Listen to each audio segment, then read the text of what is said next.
Welcome back, my friends, to the podcast that never ends. Yes, this is the Blue Day podcast, and for Chelsea fans everywhere, every day is a blue day. I am your host, the creator, the man with a face for podcasting, Keith Lawrence, and joining me this week, he has returned, and he's still uncensored. It's Steve Wicks. Steve, how are you, buddy? I'm all right, mate. I'm all right. A little bit of gasp from last night. I didn't expect that, but just goes to show a game is never won until that final whistle goes.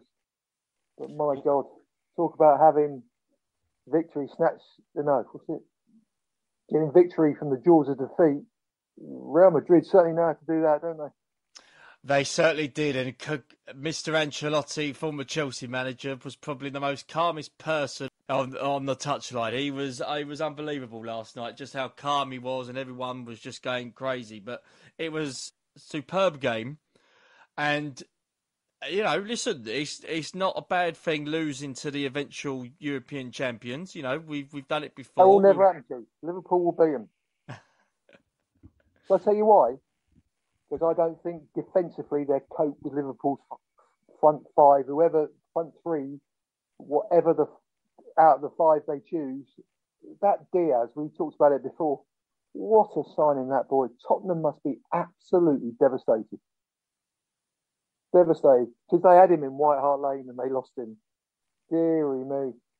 Well, that's not the first time that's happened with a player, but but in regards to this episode, we didn't want to sort of discuss too much about the current Chelsea because it'll either get me depressed or angry, and it'll either get you depressed or angry, Steve, talking about the current state of the ownership and players that are wanting to leave, and that's pretty much nearly the entire first 11 looking to leave, if you believe certain reports. But what we wanted to do today was go back in time a little bit, go back on the Blue Day podcast time machine, and a special episode today. So we're still going to talk about something that happened, and when I mentioned this to you, Steve, you'd actually gasp. 45 years ago this month, a young Chelsea side consisting of Steve Wicks were promoted from the second division under a young popular coach by the name of Eddie McCready. And certain players in that side included the likes of Ron Harris, Ray Wilkins, and Peter Bonetti. We'll talk about certain individuals as well, sort of over the course of today's episode. But Steve, if I can, could you sort of cast your mind back to the beginning of that season? So the summer of 76, the start of pre-season.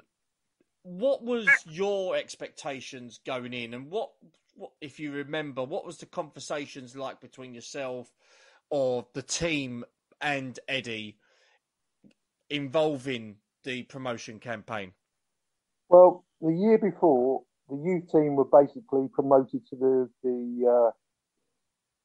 reserve league, and we won that at a canter. And we were very happy as kids. We also went on to win the Mini World Cup. There's 5 of Chelsea boys in that team. And we came back to Mitcham training ground. I'll never forget it. I went into the reserve dressing room to get my kit and change, and it wasn't there. And I said to Norman Meadows, where's our kit? And he said, you're in the first team dressing room. And Eddie McCready walked in and he said, right, this is my squad. And you're fighting for your places for the first game. And it was all basically the youth stroke reserve team. And it was great. It was a great feeling that, hold a minute, we're in the first team squad. There was also a very stern discussion about the future of the club, which basically stated if we didn't get promotion within 2 years,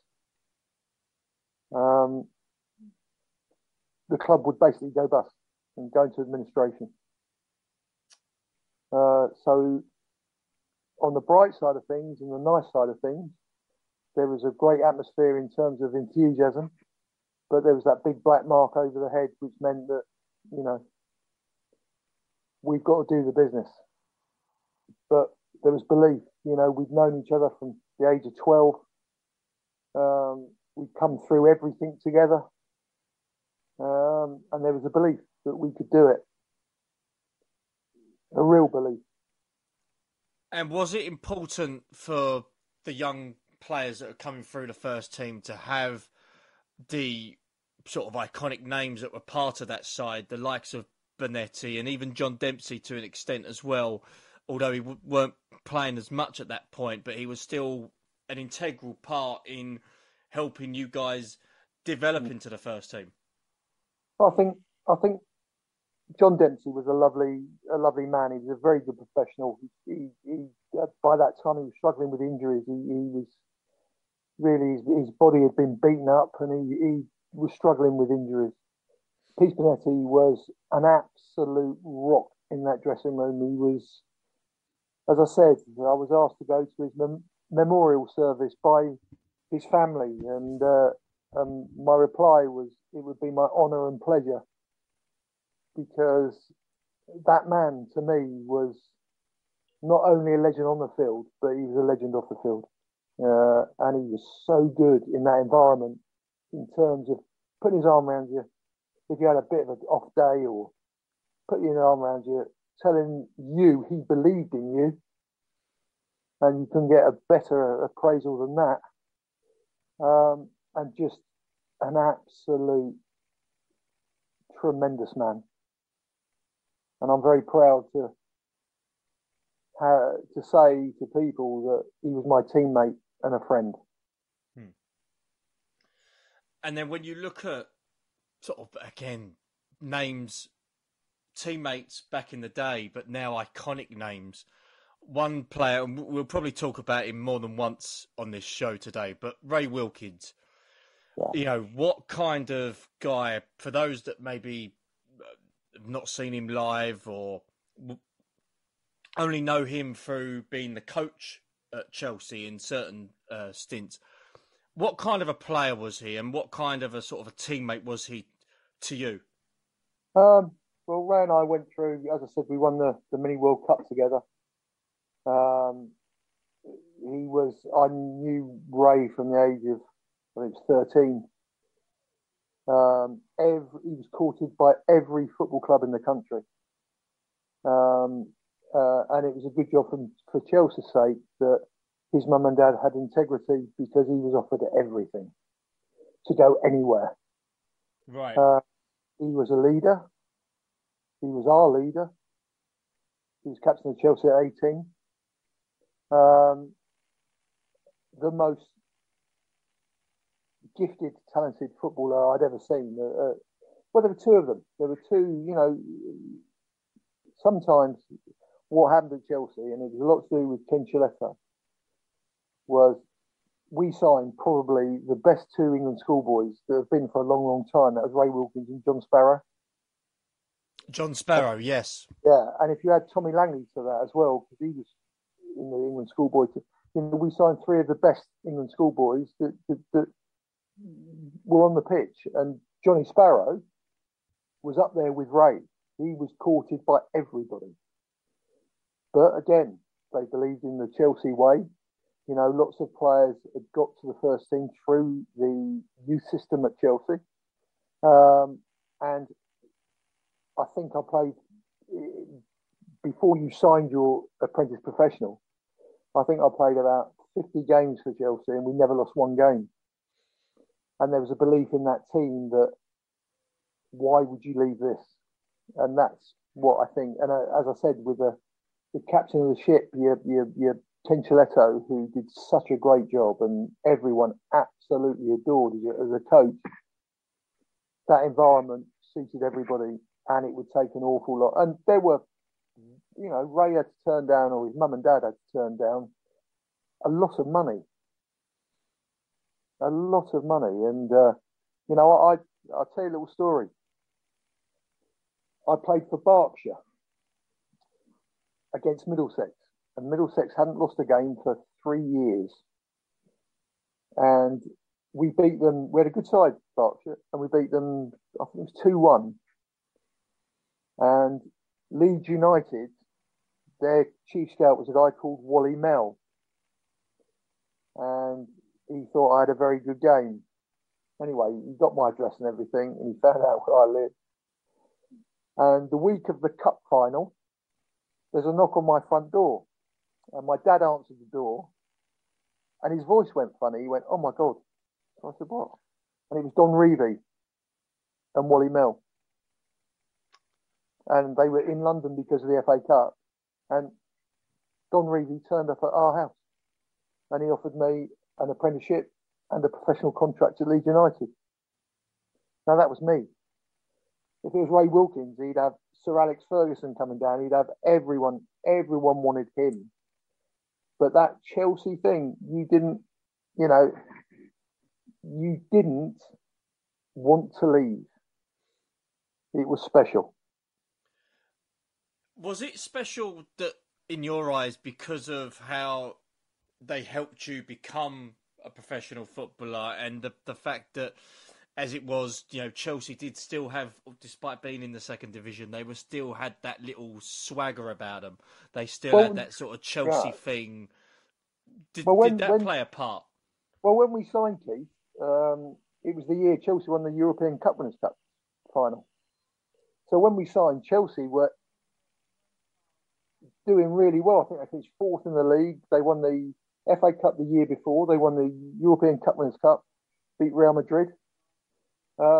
And that's when we signed. That year was when we signed. And everything at Chelsea was absolutely flying. And then the decision was made to build the East Stand. And as I understand it, they didn't put dates where the stand had to be finished. And what in the contracts, which is normal, but unfortunately for the chairman, he didn't do that, and it overran 18 months, and they had to pay all the wages, everything for that, and that put Chelsea in huge financial debt. So when we all signed, Chelsea were an established team that were beginning to challenge the Leeds United and the Manchester United. No, actually, Man United were struggling. Leeds United were dictating, and there's been some epic games, as we know, from the 1970 FA Cup final to, did we not beat them 5-1 once? It was in the league one year, yeah. And we were getting there, and we signed for the club on a massive high. Dave Sexton was manager. He was a very well-respected manager. The likes of Ozzy, Huddy, Hutch, they had a great side. They signed Keith Weller that year, who was fantastic at Millwall. And it was like the club. It had Chelsea was special. It was like being on a film set. That it was the social club of the country. The King's Road, the in actors and actresses. It was nothing to walk through and see Jane Seymour and Richard Attenborough and Julie Christie and Michael Crawford and Starsky and Hutch from a very popular TV show in America turned up at Stamford Bridge. Raquel Welch. It was almost like it was incredible.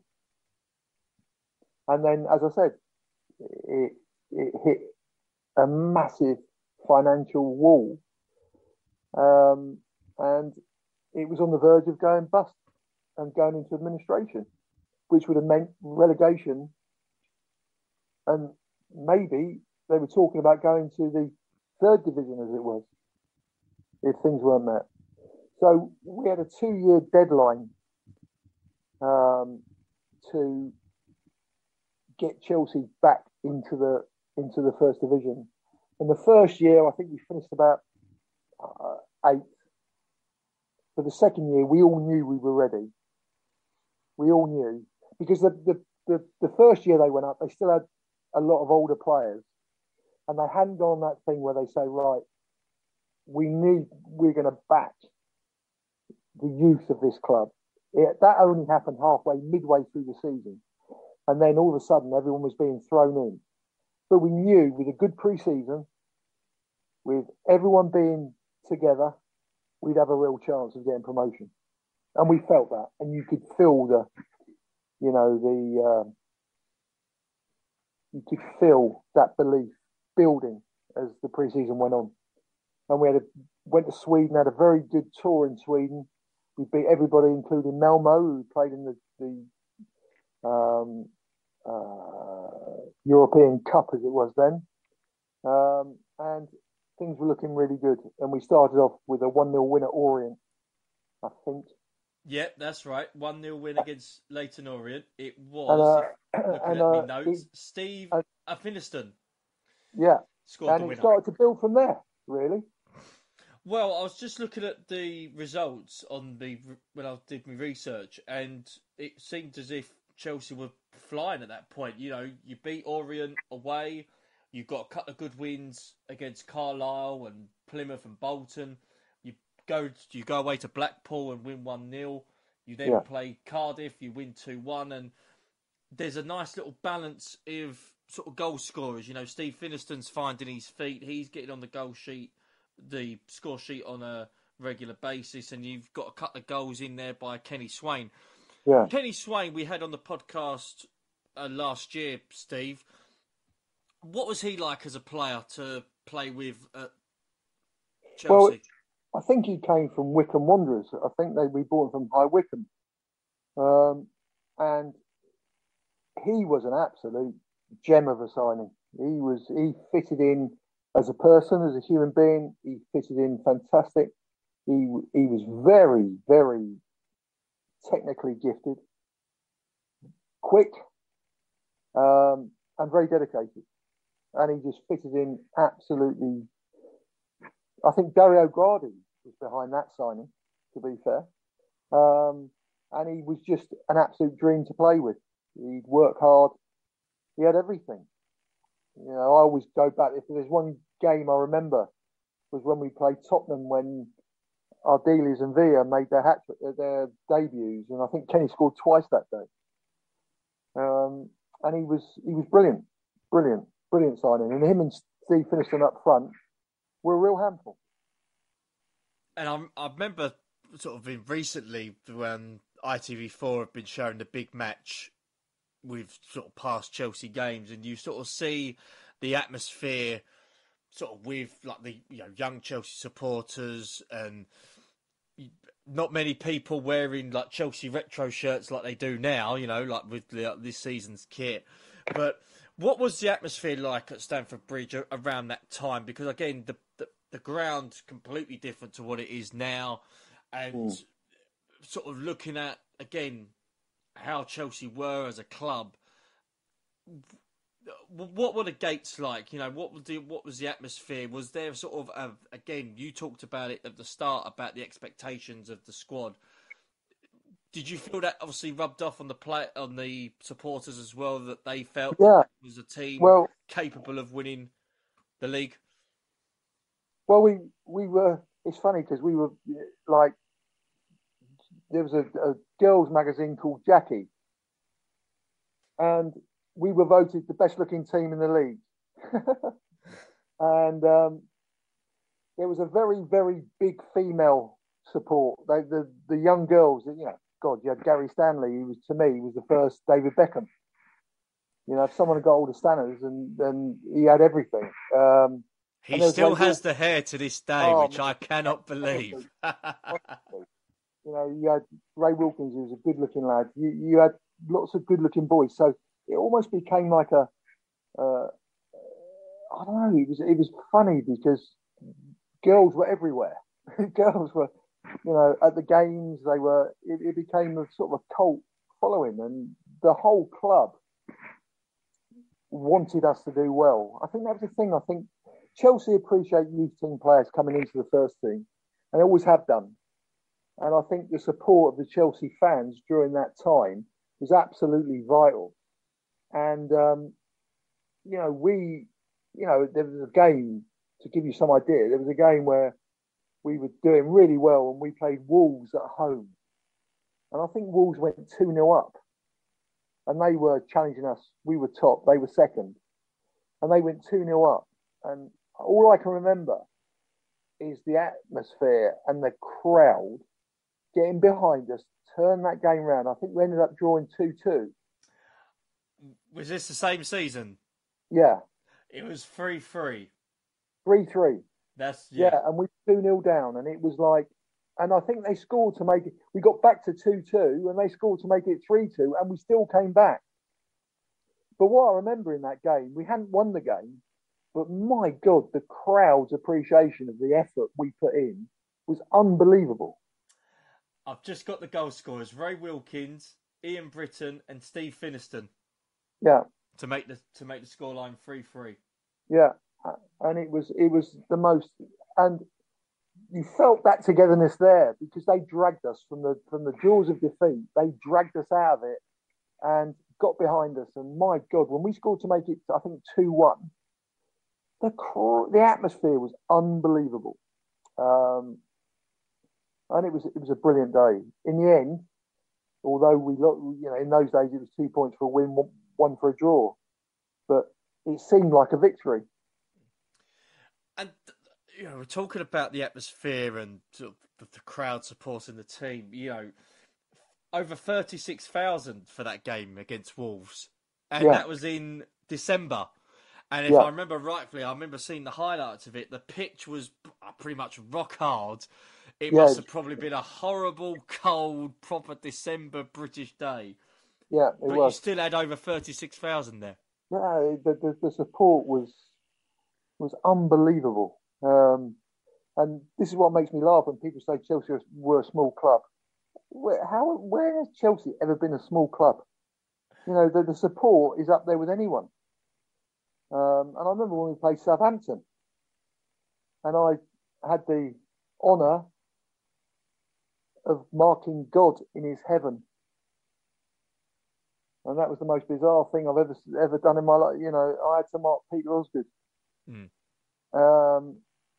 And he was God. And it was an incredible experience. And there were some moments that I, as an ex-Chelsea footballer, will cherish from that season.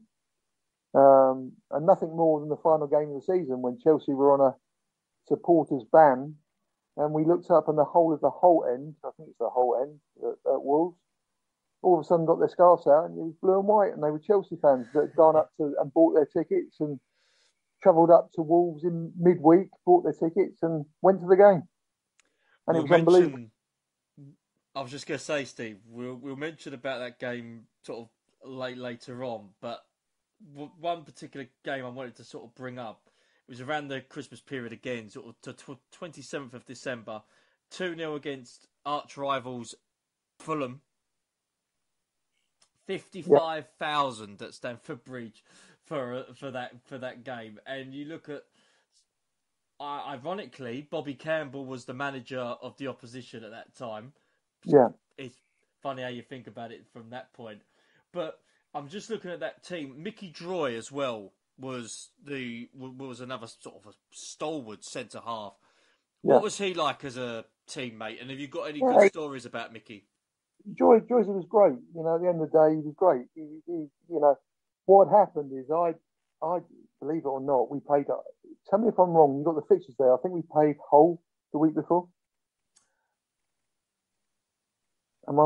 That's correct. Yes, yeah. And I was wearing new boots, and I got a really bad blister. And what happened? The blister got infected. I got sepsis through. And after the Hull game, I woke up against Hull in the morning and felt absolutely dreadful. And Eddie said to me, are you sure you're right to play? I said, look, I want to play. I think we beat them 3-0 at Hull. Is that right? I'm looking at it now. No, it was 1-1. Well, at Hull? At Hull, yeah. Was it 18th of December, 1976. Anyway, on the way home after the game, I'm starting to sweat and hallucinations in the thing. I thought sharks were swimming up the bus. I remember feeling so ill, I didn't know what. And I got rushed, Norman Medhurst rushed me to Charing Cross Hospital after the game.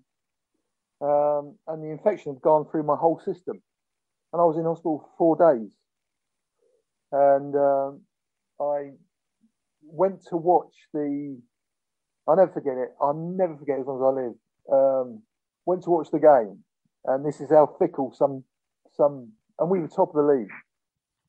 And Droysy scored, I think, against Fulham. Am I right, Keith? I'm just having a look now. Chelsea Fulham. Yeah, that's right. Mickey Droy did score, yeah. And I was on crutches. I was feeling like shit.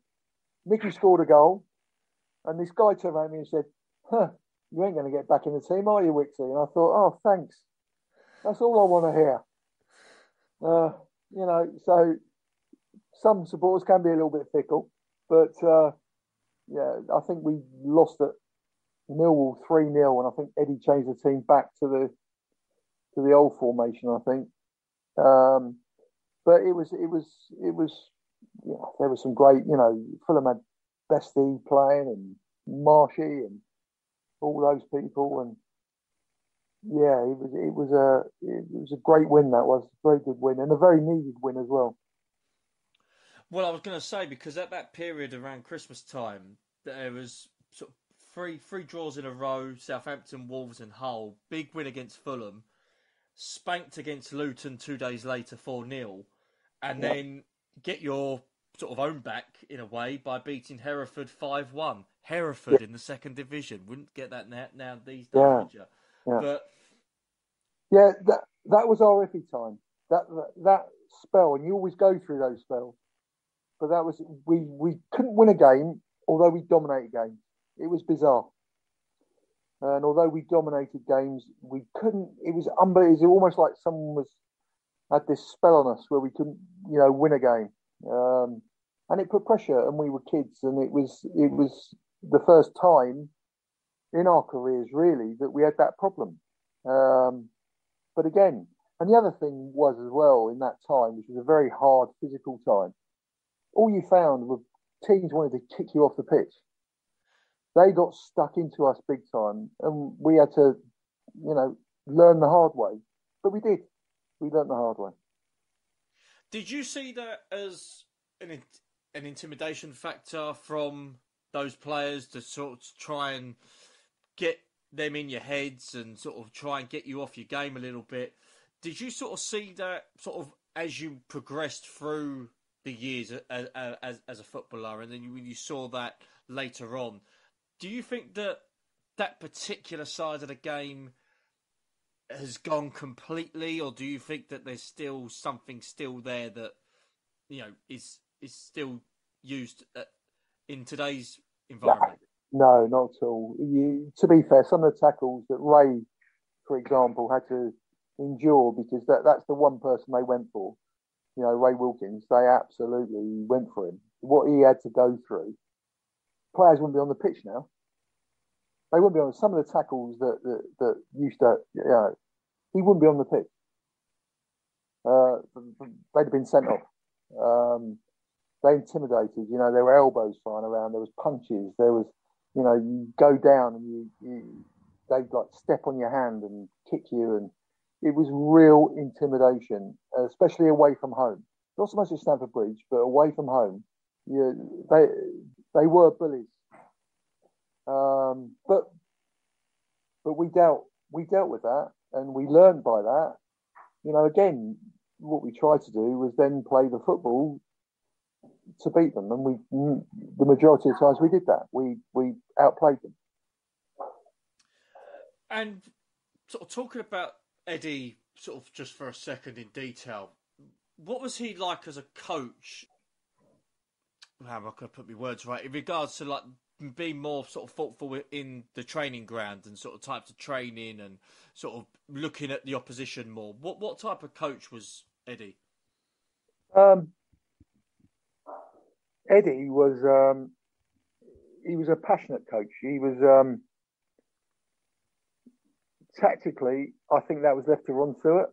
I think Ron did all the tactics and organised most of the training. Eddie was the man that motivated and had this great way of making you believe in yourself. Right. And he was a great man like that. You know, he'd say things like, "Oh, Ray Lewington is the new Billy Bremner." You know, he said once that I'll be playing for England inside 2 years. You know, but outside everyone said, "Oh," but inside you believed it. But what he had was a right arm man, Ron Stewart, who was a real gentleman and would be the one that you go to and speak tactics and things with. And Ron was a very, very important part of that whole setup. Probably more important than he's giving credit for. But he was the calming influence. He'd seen it all before. Eddie was very, very passionate. Loved you. He was like working for Kojak. You know, he used to come in and say, you know, the catchphrase of a TV show called Kojak was, "Who loves you, babies? Who loves your baby?" And he used to walk into the dressing room and say, "Who loves your baby?" That's what. And he was like that. Very passionate. You know, very loyal. And if he believed in you, that was it. And one player that was quite influential that season that many people sort of don't talk about enough when I've spoken to supporters who remembered that era was Ian Britton. Now, a lot of people sort of remember him sort of as a dynamic midfielder that can score goals and sort of partly break up play a little bit. For those that didn't see him play football, what kind of a player was he, Steve? He was. He'd never give the ball away. He was very neat and tidy. Wouldn't stop running. Made some great forward runs, and indeed scored some very important goals in that time. Yeah. You know, I remember the real big test that we had early on in that league was the game against Notts Forest away. And it was our real big test. And we went up there, and I think Martin O'Neill, put them 1-0 up. I'm not sure. It might be. And I think Ian Britton scored the equaliser. And that was a massive result for us to go somewhere like Notts Forest and come out with a draw. And those were the games that the belief started to build. That's right. I'm just looking at it now. Yeah, Ian Britton scored in the 38th minute. Yeah. Got a good 1-1 draw. And that was a Nottingham Forest side that, forgive me. People like McGovern, Gemmell. Well, I don't know if they're Gemmell, but they were very good. Peter With, Frank up front. Clark, John McGovern, Tony Woodcock, Viv Anderson, Ian Bowyer. Yeah, so, well, again, you know, looking at that era, that Forest side a couple of years sort of later would be European champions. Yeah. So, you know, you look at that sort of period to get sort of to compete with them and to beat them. Yeah. Looking back on it. Yeah. Well, we had a real nitty-gritty game with them later on in the season when we really needed to win because they were getting close to us, and I think they went 1-0 up, and there was a little bit of panic and there was a little bit of this, and we ended up winning the game with 2 late goals, and I think Steve Finniston scored the winning goal. He might have got 2 that day, but Steve Finniston scored the winning goal, and that was a massive result in the league to beat them 2-1. I think at Stamford Bridge. Was 2-1. Yeah, was 2-1. It was massive. It was massive. A massive win. Well, I was just going to sort of say, sort of before that game, there was a bit of a period where Chelsea didn't win. Their form sort of declined a little bit. Yeah. And there was no wins in 5 from the middle of February to the beginning of March. Was there a point, that period, where from the dressing room that there could be a possibility that Chelsea might fall off and not get promoted. Was there a little bit of doubt and worry within that? Yeah, there was. I'd be lying if I said no. We all took it off, but a little bit, and that's what happened. You see, it's a little bit like Leeds when they came up to the Premier League. The one thing you can do with youth, you can encourage them, you can do, but to get real consistency is very hard, very very hard. And an example of that was we beat Liverpool 4-2 in the FA Cup third round, and then went away to Coventry and got beaten 3-1 or 4-1. That was the thing that, and what we had to do very quickly was get together, and we did that because we knew each other so well. We looked after each other, and if anyone was having a hard time, the other boys would help him and help each other, and say things like, you know what, I believe you. You'll be back here, but look, I believe in you, and everyone in this dressing room, believes in you. And you had that unbelievable togetherness. And what was we hadn't experienced adversity. We sort of come through a very, very, I had more medals in that time than, the combination, Southern Junior Floodlit Cup, all the things that we won as players at Chelsea. So a little bit of doubt crept in, but that team spirit and that togetherness helped us through it. And it was unbelievable because we played that game against Notts Forest. Everything, you could feel the tension in the crowd before the game. And the tension was unbelievable. And the tension in the dressing room, not a lot of things were said. It was just people concentrating on the jobs they had to do, concentrating on this is a massive, massive game, this. And we pulled it off after going 1-0 down in the face of adversity. We ended up winning the game 2-1, which was massive for us. Massive game. And that was it. I think after that game, I think we turned things around and went on a good run. And it ended, it was a turning point. Was that the period then that you felt personally and some of your teammates felt after the Forest win that that's it, we're pretty much near enough there? Well, we'd never do that because you wouldn't do that. In those days, you never quite knew what was round the corner. Right. And that league was a very hard league.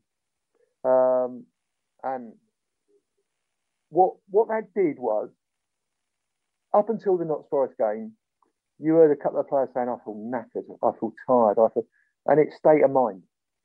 But what I think that win did was kickstart everybody's state of mind and clicked us back onto the path of getting promotion. It was a real important game. As I said, to be 1-0 down. And what time have you got the times of the goals? What time did we equalise? I have, funny enough, yes. What time did we equalise? 63rd minute, and then Steve scored the winner in the 87th minute. Yeah. So the game was drifting away from us, and we pulled it back. And not only did we pull it back, we actually went on to win, and that was psychologically a massive, massive game for us. And I think then the belief started to come back. Well, it was funny enough because after that Forest win, you then drew to Oldham and then lost to Burnley, both away games. Yeah. And then there was a huge game against Sheffield United, which you spanked them 4-0. Yeah. And then it was sort of a case where you just needed a point for promotion. Yeah. One thing I did want to sort of talk about was sort of like the influences in the dressing room at that point. Who would you say was the biggest sort of influencer, biggest leader in that team? Was it sort of like one person specifically, or was there like a group of them that? The person we haven't mentioned yet, who to me was people tell me about hard men, and there's hard men and there's hard men. There's hard men that are bullies, that when they're 60-40 in favour, they do someone. They injure someone, they go over the top, or Souness was that. But we haven't mentioned him yet, but he was so pivotal in the whole thing was David Hay. David Hay was a massive influencer in that team. He was absolutely massive. Just being there, being part of it, just an incredible teammate who would run through a brick wall for you. Was he quite vocal? He didn't have to be. He led by example. But when he said something, my God, it stayed with the boys. And he was, I think, the most respected.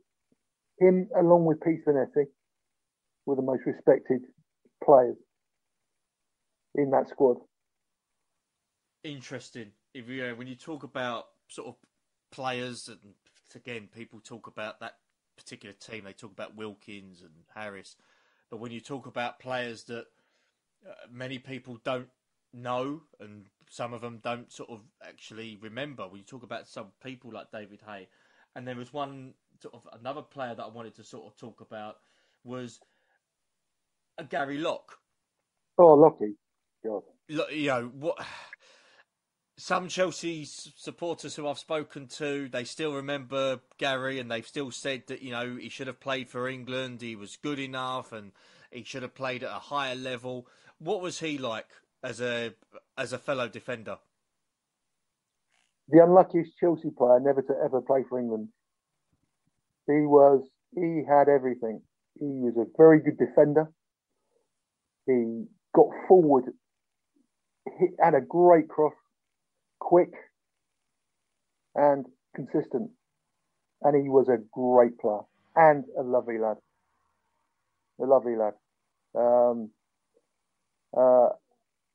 And well, just an absolute class act.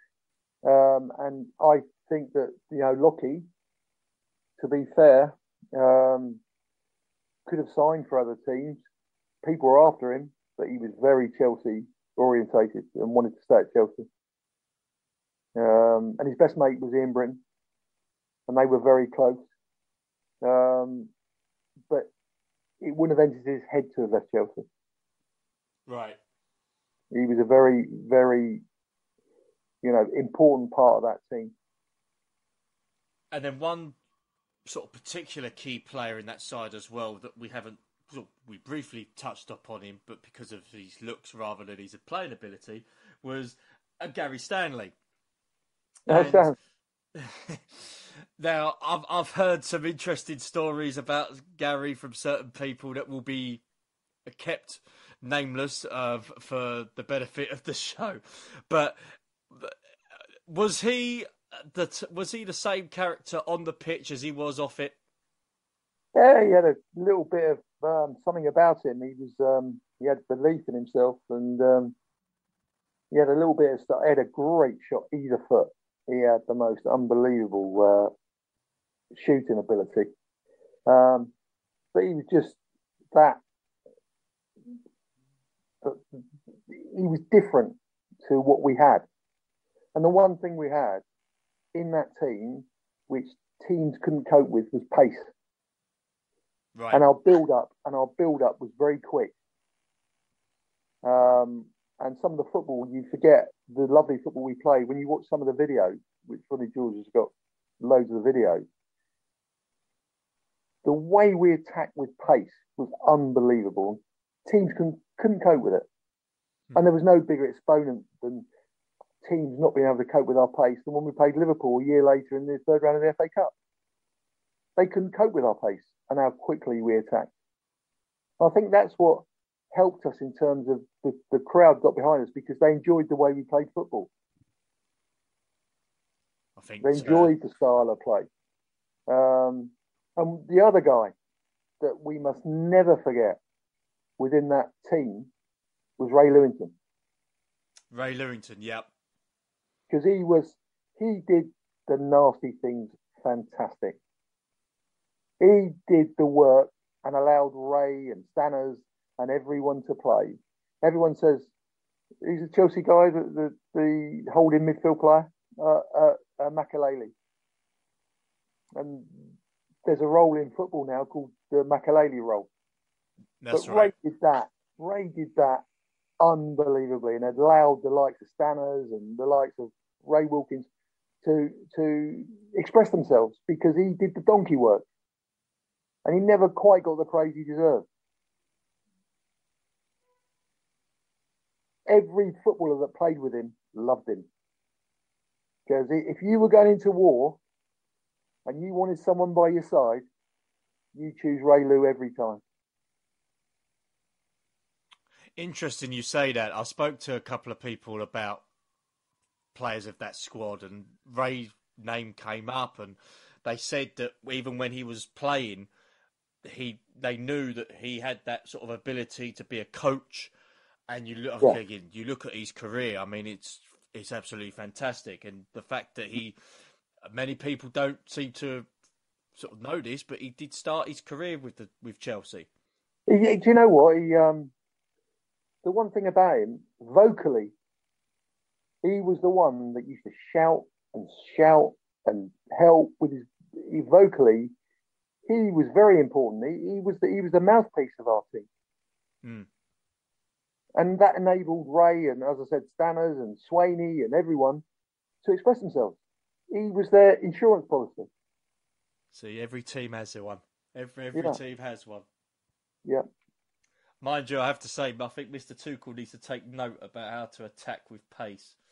But no, I think the two things that we lack is pace and creativity. I think those are the two things. I think we've become a little bit predictable. Well, we were. I promise I won't talk about Chelsea today because it'll give me the ump. I want to talk about the Wolves game. You mentioned it. We're approaching the anniversary of it, and ironically, Saturday the 7th of May, we're playing Wolves. How weird is that? But Saturday the 7th of May, 1977, we go away to Wolves.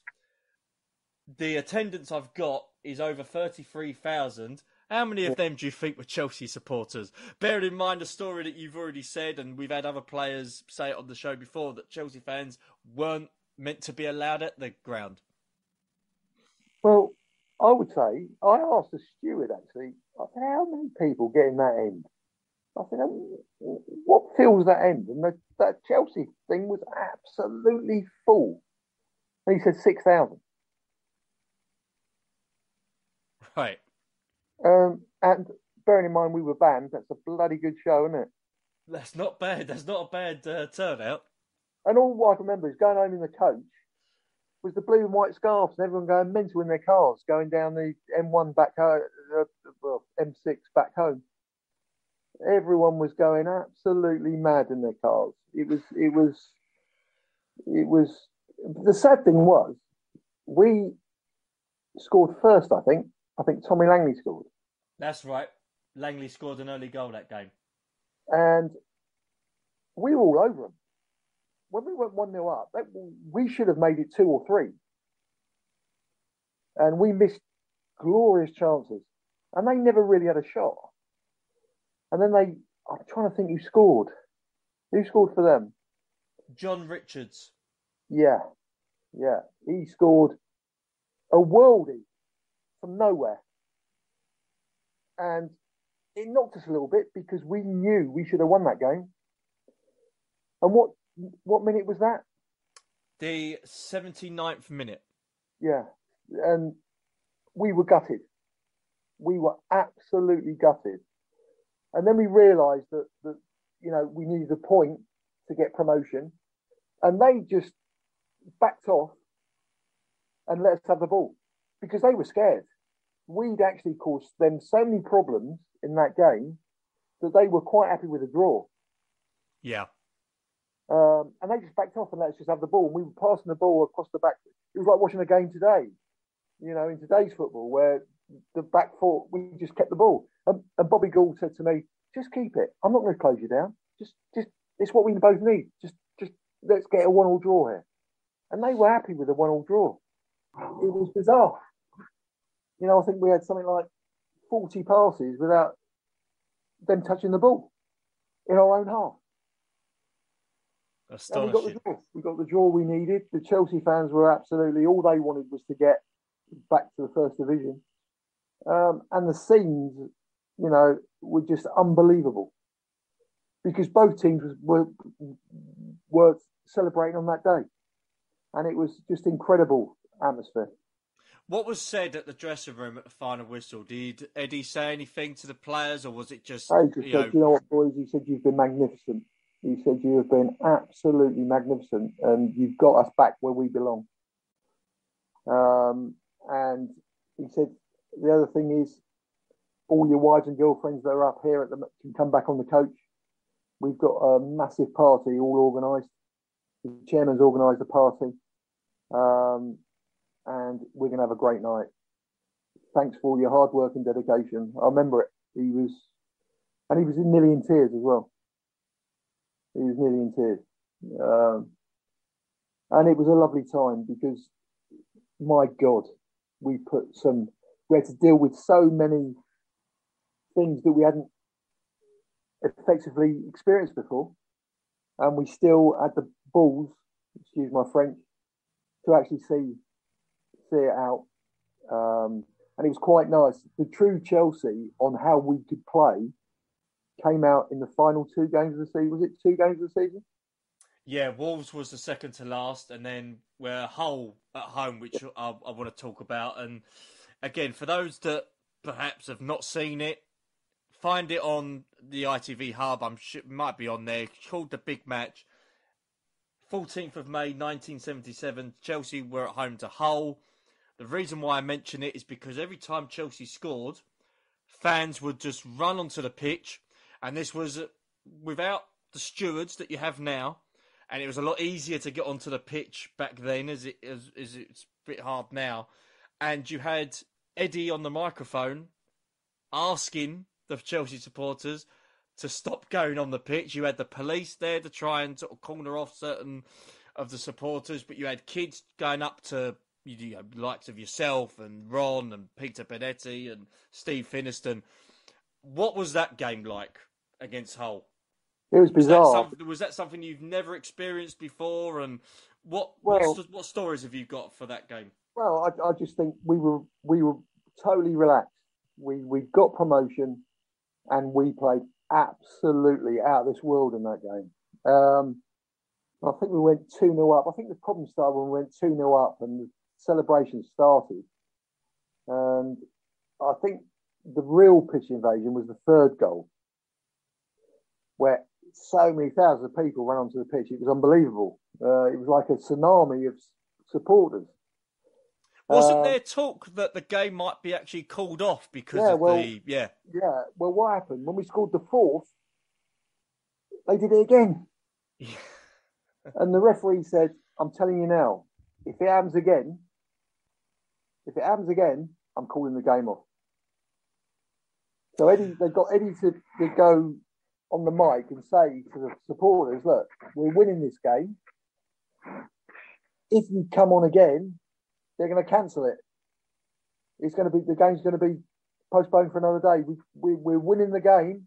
Let's see this through, and let's start looking forward to next season. We did this big speech, and it worked. And on purpose, we didn't score another goal. I asked that because I was told a little rumour, and I won't name the ex-player, but I was told that there was a group sort of discussion amongst the players at the time on the field, and it was a joint decision to say we won't score again just in case. It was. Yeah, it was. It was. And again, I think we scored the fourth. I don't know. You got the minutes there. What time did we score the fourth goal? 88th. It was a penalty. Yeah, so we didn't have long. So we just played it out with just passing. They couldn't get near us. So we just passed it, and just got the game over with. So it was. That was, to me. That was. You wanted to leave in the season on a high. And what was the crowd that day? 43,718. We're such a small club, aren't we? It was unbelievable. The atmosphere and for me, having, along with the lads, having put in so much effort and having to deal with so much, to see those smiling Chelsea fans and see the joy on their faces made it all and more worthwhile. It was an unbelievable day. It was incredible, and it was lovely to sit in the dressing room and just say, "We've done it." Although we knew we'd done it, it was so important in all our minds. We said it in the dressing room before, to end it on a high, and to win 4-0 at home was a high. And the way we played was unbelievable that day. And it was just a lovely, lovely feeling. Looking back on it now, sort of before we sort of start to wrap up the show, when you sort of look back on it and we've sort of discussed it in a little bit of detail, would you say that was the most, not the best time of your career, because I'm sure there was other times where you would say it's probably helped you going forward. Would you say that was probably the most fun time that you had? Bearing in mind, as you say, you've come through the ranks. A lot of your teammates that you had when you was younger are now your teammates in the first team, and you go away, you have sort of like the bonding sessions with your teammates, and you pick up wins away from home. Would you say that particular season, because of the success that Chelsea gained from that, was the most fun time of your career? Yeah, I think what it did was we as young players we had to grow up very, very quickly. There was, I've mentioned before, the physicality and what teams tried to do with us were just unbelievable. It was like GBH now. And we got through that and we competed. We had a few bumps in the road, which we dealt with. And we grew up. We went from boys to men very quickly. But when I think back on those times, I feel so sad about it because of the likes of Ray Wilkins, Ian Britton, Peter Bonetti, John Phillips, who aren't with us anymore. I look back and feel very sad that they're not here anymore, because there's a very special bond as a footballer. It's like every Saturday at 3:00 you go into war and you look by the side of you. And those boys were unbelievable warriors. And I look at it and I feel very sad that they're not here anymore. Can you believe it's 45 years this year? No, it's unbelievable, really. I think when you live in and have such a great life, and you're playing something you love, I think life goes past so quickly. And you look back and it was just wonderful times. Just wonderful. No, even Ray Wilkins, he wasn't a superstar. He was one of the boys. The togetherness in that dressing room and the respect everyone had for each other was unbelievable. And it was that togetherness and friendship that got us through. And it was when you shook hands in that dressing room and you said, all the best, what you were saying was, I'm going out and I'm going to give 100% for you. And I know for a fact you'll give 100% for me. That was the moral honesty that we had in that dressing room. And it was unbelievable. Well, Steve, I appreciate obviously talking about that promotional season. It's something that I wanted to obviously talk to you about. I know we discussed this before we sort of talk about the show in detail, but I think it's great that you're able to sort of tell us the stories, and the Blue Day podcast are going to try and sort of work something sort of quite nicely in correlation to this promotional campaign of a 76 and a 77. We are working on something very, very special, so stay tuned for that. But Steve, any last sort of thoughts and comments of that particular season and before we wrap up? It was just an honour to be part of it. It was an honour to be part of that team, part of that squad, and part of something very special, and to be part of something that got Chelsea back where they belong. Well, we thank everybody for joining us on this special episode today. And as promised, we aren't going to talk about the current day Chelsea. That's for reasons that we'll discuss probably next week when we see Chelsea against Wolves and against Leeds. But we appreciate your listening to the Blue Day podcast this week. I've been Keith Lawrence. He's been Steve Wicks. Stay safe and carefree.